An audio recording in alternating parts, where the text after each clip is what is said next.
یہ واقعہ ایک سعودی نوجوان کا ہے۔ یہ اپنی زندگی سے مطمئن نہیں تھا۔ اس کی تنخواہ صرف 4,000 ریال تھی۔ شادی شدہ ہونے کی وجہ سے اس کے اخراجات اس کی تنخواہ سے کہیں زیادہ تھے۔ مہینہ ختم ہونے سے پہلے ہی اس کی تنخواہ ختم ہو جاتی اور اسے قرض لینا پڑتا۔ یوں وہ آہستہ آہستہ قرضوں کی دلدل میں ڈوبتا جا رہا تھا اور اس کا یقین بنتا جا رہا تھا کہ اب اس کی زندگی اسی حال میں ہی گزرے گی۔ اس کے باوجود اس کی بیوی اس کی مالی حالت کا خیال کرتی، لیکن قرضوں کے بوجھ میں تو سانس لینا بھی دشوار ہوتا ہے۔ ایک دن وہ اپنے دوستوں کی مجلس میں گیا۔ وہاں اس دن ایک ایسا دوست بھی موجود تھا جو صاحب رائے آدمی تھا، اور اس نوجوان کا کہنا تھا کہ میں اپنے اس دوست کے مشوروں کو قدر کی نگاہ سے دیکھتا تھا۔ کہنے لگا، میں نے اسے باتوں باتوں میں اپنی کہانی کہہ سنائی اور اپنی مالی مشکلات اس کے سامنے رکھیں۔ اس نے میری بات سنی اور کہا کہ میری رائے یہ ہے کہ تم اپنی تنخواہ میں سے کچھ حصہ صدقہ کے لیے مختص کرو۔ اس سعودی نوجوان نے حیرت سے کہا، جناب مجھے گھر کے خرچے پورے کرنے کے لیے قرضے لینے پڑتے ہیں اور آپ صدقہ نکالنے کا کہہ رہے ہیں۔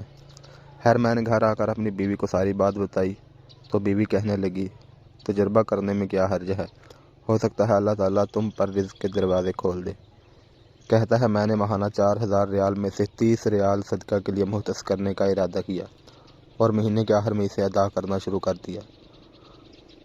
سبحان اللہ، قسم کھا کر کہتا ہوں میری تو حالت ہی بدل گئی۔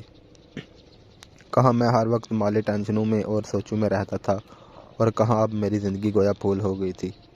ہلکی پھلکی آسان قرضوں کے باوجود میں خود کو آزاد محسوس کرتا تھا۔ ایک ایسا ذہنی سکون تھا کہ کیا بتاؤں۔ پھر چند ماہ بعد میں نے اپنی زندگی کو سیٹ کرنا شروع کیا اور یوں ایسی برکت ہوئی جیسے پہلے کبھی نہیں ہوئی تھی۔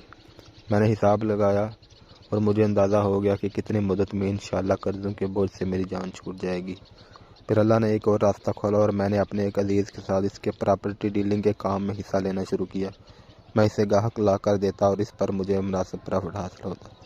الحمدللہ میں جب بھی کسی گاہک کے پاس جاتا تو وہ مجھے کسی دوسرے تک رہنمائی کرتا۔ میں یہاں پر بھی وہی عمل دہراتا کہ مجھے جب بھی پرافٹ ملتا میں اس میں سے اللہ کے لیے صدقہ ضرور نکالتا۔ صدقہ کیا ہے کوئی نہیں جانتا سوائے اس کے جس نے اسے آزما لیا ہو۔ صدقہ کرو اور صبر سے چلو، اللہ کا فضل سے خیر و برکتیں اپنی آنکھوں سے دیکھو گے۔